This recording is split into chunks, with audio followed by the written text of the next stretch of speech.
What's going on, everybody? Welcome back to the Yankees Avenue Show on the Yankees Avenue YouTube channel. As usual, I'm Patrick Hennessy. That's Dan Rourke. Dan, how we doing on this fabulous Friday morning? Dude, it is a fabulous Friday morning. I had the vibe outside today where almost like a primal instinct from an animal, like when birds know when to hibernate. I smelt the air today, bro, and I was like, I feel it. Baseball is close, Pat. Baseball is Well, I close. mean, How are you? the groundhog saw his shadow, so that means 6 more weeks in winter. So, That happened yeah, already? The yeah, Groundhog Day? Groundhog Day. Yeah, yeah, you missed it. What It's did he all right. say? He said 6 more weeks of winter. Yeah, yeah, Fuck that poor bastard. groundhog. It is what it is. But Dan, let's get right into topic number one here. MLB Network released their top 10 starting pitchers going into this season, which included Carlos Rodon, new Yankee Carlos Rodon, at number 3. However, Gerrit Cole did not make the list. Listen, I mean, I feel like every year when the shredder, who knows what the shredder is? Personally, I feel like it's like a formula created by Brian Kenny to kind of like determine the top 10 players in baseball. But I feel like anytime these top 10 lists from the shredder come out, bro, it's very divisive. Is that the word divisive, divisive? Yeah, I don't know. sounds right to me. But and this top 10 starting pitchers one is clearly no different. What are your thoughts on it? What do you think? I mean, going into it, I knew to like settle myself down only because last year he was number 2. He's not deserving of that same exact spot this year. I figured he'd at least get into the top 10.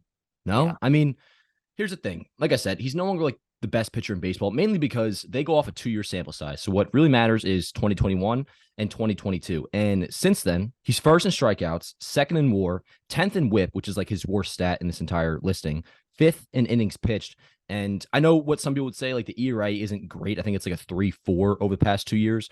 But what are these MLB Network people all about? You mentioned Brian Kenny, sabermetric obsessant, right? Is that a word? Obsessant? If not, that should be Yeah, because that yeah, that sure. felt good coming out of the tongue or off the tongue. But ERA is not what these guys are all about. If you're like one of these sabermetricianists and all that, Sierra, which is a stat that is looked at like very similar to ERA, but it basically just eliminates any factors a pitcher can control, like park factor, bad defense, or like just bad luck. So that's what Sierra is. You look at it the same way you do ERA. Cole's 2.85 Sierra since 2021, second lowest next to Corbin Burns, who you guess what, Pat? That's who they had, I think, at was it number 1, you said? Yeah, Corbin Burns Yeah. was number I one. forgot you already mentioned it, so it wasn't as dramatic as I wanted to be. But point is, I'm not arguing Gerrit Cole to be number 1. He's still worthy, though, of being a top 10 pitcher. And not to mention, dude balled up in the postseason. He was at least a top 4 pitcher, in my opinion, I would say so. I thought you were Let giving me me ask you a confused look. question. No, Yes. no, no, no. I was no, no. Would you have replaced Rodon with Cole? No, I don't think so. Mainly because I understand that they're going off a 2-year sample size. And we look at 2021 on, Rodon has legitimately been a top 5 pitcher in baseball. That all makes sense to me. I think I would go Rodon at 3, maybe 4 under Sandy Alcantara. And then Cole, dude, even if they just put him at 8, 9, or even 10, I would have been cool with. And I know volume goes into it. That's why DeGrom is as low as 9. Because if it were pitch for pitch, just who has the best stuff, DeGrom would be number 1. And Yeah, but bro, that's why, like, at the end of the day, like, you can't really get upset over these lists. You know what I mean? It's like even when MLB comes out with their team power rankings, the Yankees are number 6. Okay, like, bro, who cares? totally. That's not saying like who. It's subjective at the end of the day. Like, there's no right or wrong answers to being like who's the top 10 pitchers in baseball. Like, bro, these are just based on numbers. They're based on just opinion at the end of the day. You know? Yeah, and it is very tough when you actually try to make the list. When you sit down, because I've tried Yeah, to do it sure. before, just fitting like 20 really good pitchers that you consider like capable of making it into a top 10, With very no tough bias as sometimes. well. Yeah. So like I don't want to come off like being really crazy at him. I just think me personally, my list definitely would have had Rodon top 5. And yeah, I would have had Cole like 8, 9, or 10. Sure. Yeah. No, I think that's fair. I probably would have like swapped Cole and Rodon, like, but that's just me being biased for Cole, you Remember, know. Rodon's a stud, I man. know, but I haven't seen him Stud. pitch in pinstripes yet, so I don't have like that attachment, you know. Fair, fair. But moving on, topic number 2 here. It was announced on the Jimmy Fallon show. What was it on Wednesday night? Wednesday night, yeah. Wednesday night. That Derek Jeter is going to be on the collector's edition of MLB The Show 23. Kind of funny because we were just talking about how we were upset with the original cover that Jazz Chisholm was on. Maybe not upset, but a little disappointed. But now that Derek Jeter hasn't been in MLB The Show game since MLB 14 this show, I want to say, which is kind of insane to think about. It's been almost 10 years. But does it do anything for you? Because I saw Yankee fans on Twitter, I mean, going absolutely berserk over how happy they were about this. Just because I mean it's a physical piece of Yankees memorabilia to add to your collection. You know, Yeah, and I don't ever buy physical. I think the last MLB The Show game I the Judge did one, buy was, I'm pretty sure the Judge one. I'm not even sure if it was that though. I I did. always buy digital. I will be this year though, and I kind of feel bad for Jazz because nobody's gonna buy that version. Because also with Jeter, one doper cover, more recognizable guy, obviously, and I'm pretty sure you don't get the early access with the Jazz because that's like the standard edition or Yeah, what have you. So like it's a yeah. no brainer. You're gonna buy the deluxe. But yo, I was pumped and I watched it live. I was watching Jimmy Fallon because I Oh, saw Jeter really? was coming on, which I've been enjoying a little bit lately. I know my boy Austin Butler was on there last week. Obviously, that Judge a couple weeks ago too. But when they mentioned Jazz in the cover, I was like, are they really gonna ask Jeter about this? Like, yeah, I guess he was the owner of Miami, had some connections, like, but what does he really care? And then it hit me, and just as it hit me, I saw them bring out the cover, and I was like, yo, let's go. Because one, it's just dope. Two, bro, it's like we're kids again. Whether it's I think 2K4 through 2K7 had him on there all the time. There was the All-Star Baseball that had him on there for like 4 straight years, I Yeah. believe. So yeah, and that's crazy. Like you said, since 14, MLB 14 the show. This will be our first time playing with Jeter in a video game. So I'm pumped, man. And also kind of it makes me less angry at MLB the show for not putting Judge on the cover. Although you give me the two alternatives, or you give me the two options, Jeter Deluxe or just Judge straightforward on the cover. Give me Judge. But Yeah. kind of a best of the both worlds situation here. I mean, my take on it, don't get me wrong, bro. I'm happy Jeter's in the You game. don't give a I shit, bro. I no, no, no, no. I do. I think it's cool. However, I think they really dropped the ball on the cover itself. I'm just not a fan of the cartoony thing. If you could pop it up on the screen, that would be cool. But it's like a very like cartoon-esque. I don't know, bro. I don't I'm like with you. cartoon vibes. I It's wish it not a was like a 10. dope picture of Jeter with like a fire background. Like I don't like cartoons. I don't know. I was gonna say that myself, but I think they have a theme with it. Like, remember last year they had Otani and it was like anime style artwork. I don't think you'll ever get like a legitimate real It was life a real picture. picture of Otani, No, no, though. no, it wasn't. Not on the deluxe. I know what you're saying. I would prefer that myself, but I think they're always going to go with like more of like a cartoonized cover going forward with the deluxe Not editions. a fan. I'm with you. I don't think it was an amazing cover, although the back of it I think was sick, where they had like it was like the bat signal almost with number Yeah, yeah, two. that was cool. That That was was pretty cool. sick, but I'm happy, man. I'm happy. At the end of the day, it's a video game cover, bro. Like Yeah, this is which I peak play every off-season single content. day. So like it is Really? pretty important to me. Oh yeah, MLB the show. I've told you about my franchise. Oh yeah. I'm in 2023 already, bro. I don't simulate one out. I'm telling you, Okay, for well those that's who got want to to get be a a lie, franchise bro. Because going, you said a couple weeks ago you were in like mid-July 2022. no, that's not true. I guarantee you, bro. First of all, I play like 30 So you games played the every. postseason? Yeah, absolutely. I started this franchise and I Did you put win the two World into it. Series? Yes, I did. I swept the Braves in 4 games. No, the What Brewers rather. difficulty are you on? Legend pitching, Hall of Fame hitting. It's impossible to hit What the? legend And you hitting. swept the World Series. Okay, it's not like it's an accomplishment. It's more of an accomplishment playing all the time. But anyway, we got to move on. People don't freaking want to hear about this shit, Pat. You know what they do want to hear about, bro? What? This isn't even on our agenda. I'm going off script here. Your What? jacket looks amazing, bro. Thank you, Can we Pat. can we just get like a nice little view of the You jacket? want a little nice view of the jacket? Yeah. So I got this. Check it out. Looks Got good. this at Champs, man, and I'm a fan of it. It's different. It's out there. It's not something I would have worn a couple years ago, but Yankee logo on a nice, comfy jacket. We need it because, dude, it's wintertime officially. I think we're kind of getting into the shitty cold of February, which is not ideal. But Yeah, yeah, dude, it's comfy. Kind of like varsity jacket vibes, which was like always the yeah. most comfortable thing in the world. You know what I just thought of? Like I look at the front of the jacket. I would be so happy if that's what like the Yankee City Connect jerseys look like. Not against it, and you have like the Yeah, skyline. the sky, bro. I think the sky and the Brooklyn Bridge. I think that is on there, bro. It looks great. Love it. But yo, moving on topic number 3 here. This is kind of just like news. Chad Green signed with the Blue Jays on a 2-year deal. He will be out for the majority, at least the majority of the 2023 season. He's recovering from Tommy John surgery. Would you have liked to see the Yankees bring back Chad? Honestly, dude, I forgot he existed like this free agency. Green was a top 5 reliever in the American League for like 3 or 4 straight years, even 2021, which was like his worst year as a Yankee, not counting the first month of 2019, of course. But even in 2021, like he was really solid. Went down last year with Tommy John, and at that point, I kind of just closed the book on him. So it feels like he's been gone, and the bullpen's fine. He wouldn't have pitched really at all this year, so kind of one of those things. Thank you for your time, Green. You're a good Yankee, and hey, maybe we'll do the Tommy Kahnle route. Pitch for Toronto, get your strength back up, turn in a couple years. Yeah, he had a good run as a Yankee. And one thing that I'll always remember at Chad Green, which is kind of like ominous to say, like, bro, he's still alive. But Yeah. 2017 wildcard game, that Totally. was kind of like Chad Green's defining moment when he came in after Sevy kind of pissed the bed a little bit. And he saved the Yankees that game. So shout out to Chad Green. But I feel like ever since then, I mean, he's had some good seasons. But I don't know. It's been so up and down, and his downs were really down, but his ups were really up. So I mean, it is what it is. Like the typical reliever, you know? Does it concern you that he went to the Blue Jays at all, or is it not like a? No, I no. think also the fact that like this year entirely is pretty much a wash. Even when he comes back, it's like how much of a factor is he Yeah, really going to be in year one? So if anything, maybe next year I'll be concerned about bro. it. But I'd in the end, love he's to a face reliever, him. so it's like Bro, I feel like Chad Green will face the Yankees as a Blue Jay, give up 5 runs in 1 inning. Like he does not scare me whatsoever. Moving on to topic number 4 here. The Yankees avoided arbitration with Gleyber Torres, agreeing to a $9.995 million. Is that yeah, they couldn't just give that's him the extra correct? 5 grand That's to get him to weird. 10 That's mil. really weird, bro. For the 2023 season. We talked about this a couple episodes ago where we were like, yo, this Gleyber thing's a little bit weird. Happily they avoided arbitration. So do you think that this is kind of like good news moving forward?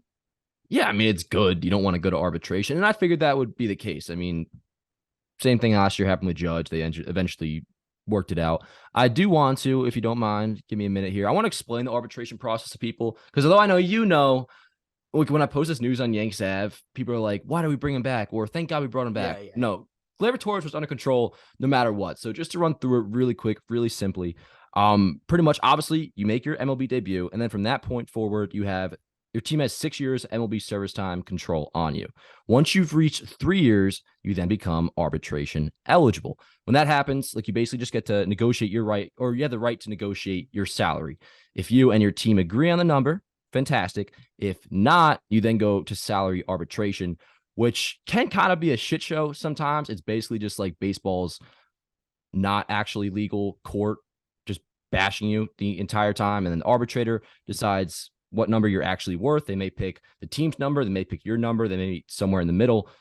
In this case, though, the Yankees just avoided that, came to terms. Gleyber Torres, $9.995 million, which is quite funny, bro. I mean, like, I understand you got to pinch pennies, but could have just given the extra 5 grand. What I is don't that? know. Yeah, it's 5 grand, right? Yeah. So we're chilling. I'm Yeah, good. It's cool. Like, I don't really have much thoughts on it. Just, I'm same. glad they didn't go to arbitration. Yeah, I don't. I mean, it's just good news, but it's not news that's like moving me in any sort of way. Yeah. Just And because I mean, also, we knew it's, Glaber was going to be on the team this year anyway, so it was kind of just a matter of how much money he was going to make. But I guess it's good they didn't go to arbitration. yeah. And it shows like how what we're doing with topics right now. Cause this news did take and come out like a week ago and now it's coming up. So listen, It is what it is. we're in that time of the year. It's all good. Yo, speaking about being in that time of year, bro, topic number 5 today is a good one. And I texted you Ooh, before. I topic was like, number yo, 5. I was like, Dan, like we have to talk about this for topic number 5 because it took Twitter by storm on Thursday. And now like I'm super passionate about it. So to give a little bit of a preface here, Anthony Recker, who's a former baseball player now on MLB Network as an analyst, he was on MLB Tonight on Wednesday night. I don't know what the topic of conversation was, but Alek Manoah came up and he said something along the lines of, I would love to see Alek Manoah like stay in the gym a little bit more just to prove that he could like be on the field for his team. Yeah. Well, something along those lines. And it started popping off on Twitter a little bit. I found it hysterical. And then Alek Manoah came across it and he tweeted something back at Recker along the lines of like basically pressing him for what he said. He went at And him. then, Yeah. yeah, which respect to Manoah, I don't know, defending himself, who knows. But Recker then bounces back, and Recker was in a situation at that point where he could have done one of two things. Well, one of three things. One, ignored it. Two, fired back and like doubled down on his comments, be like, yeah, bro, like hit the gym, like, you know. Or three, completely back out, step back your comments, and let Alek Manoah absolutely demolish you. He chose that option.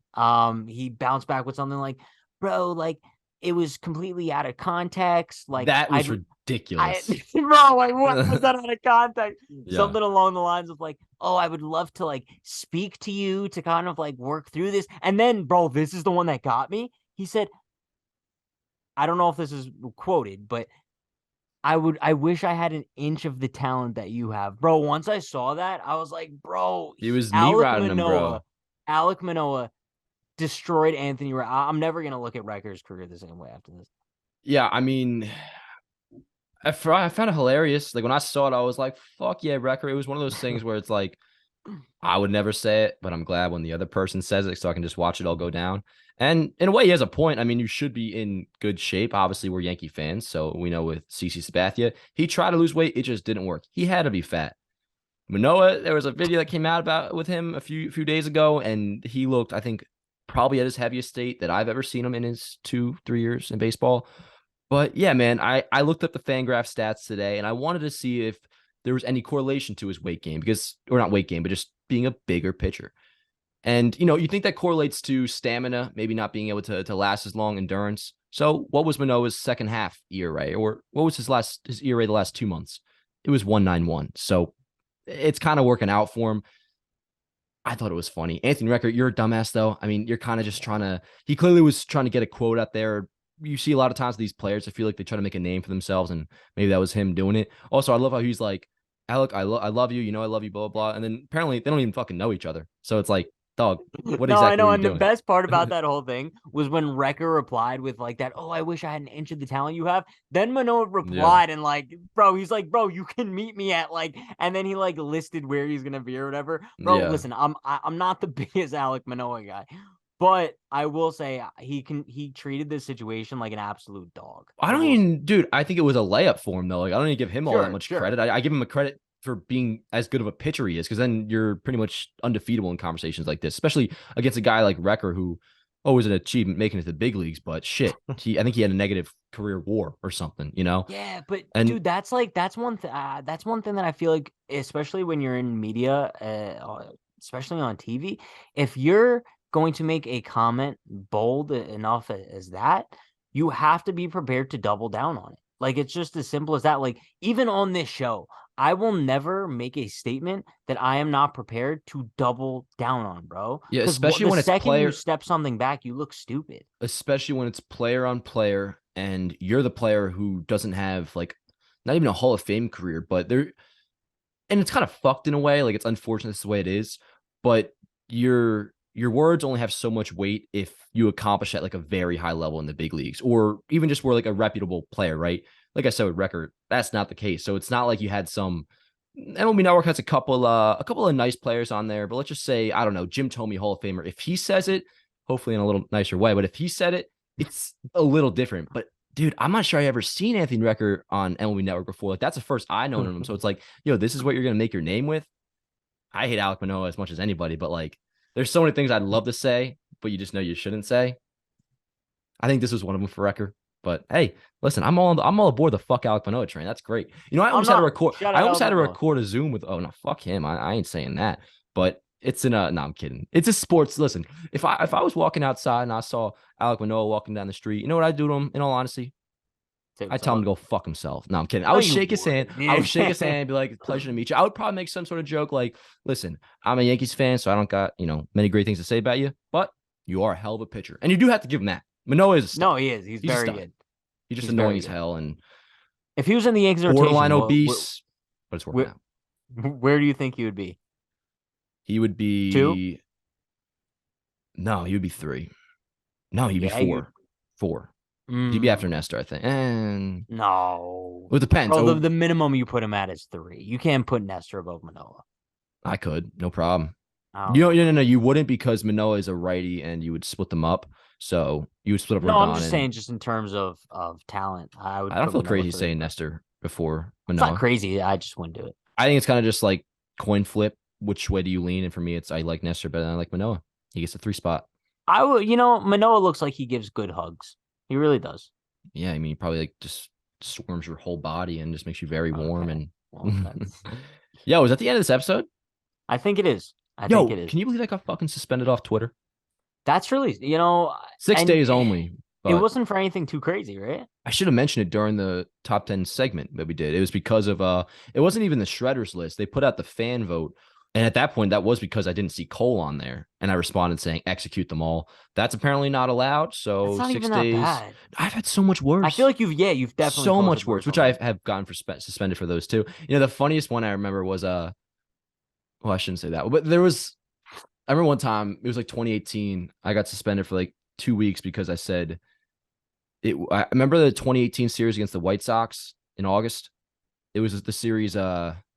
Anyways, point being, I said I hope the entire. Was that the one where Dustin Fowler got hurt? No, it was at home. But anyways, I said I hope the entire White Sox 25-man roster gets AIDS, and that got me suspended. That's insane because I think that's hilarious. I think that's good humor, and Twitter just doesn't understand. What about that is funny? Huh? Where's the punchline there? What's the joke? Okay, relax. It's not one of those things. It's I'm pissed at the White Sox, tweet about it, and it just so happened I wish they would get an illness. Okay. It wasn't me trying to be like, oh, look just at me. a very deadly illness. If you ever fucking accuse me of tweeting shit out to be funny or for likes, I will be very upset. I tweet out my authentic opinions on how I feel. 100%. Hey, I do it right now to prove it to you, but I don't have a fucking choice. I don't have the ability to. Good episode today, Pat. Don't fucking tempt me, bro. Yo, let's get out of here. Goddamn. You can follow me on Instagram at True Hennessy, on Twitter and TikTok at OnHingePatrick. Word up. Dan on Rourke on Twitter in about a week. Yankees Avenue on Instagram, TikTok, and subscribe here on YouTube as well. We will see you guys next time. Love you all. Let's go, Yankees. Her body's going like September. She burns through the night like an ember.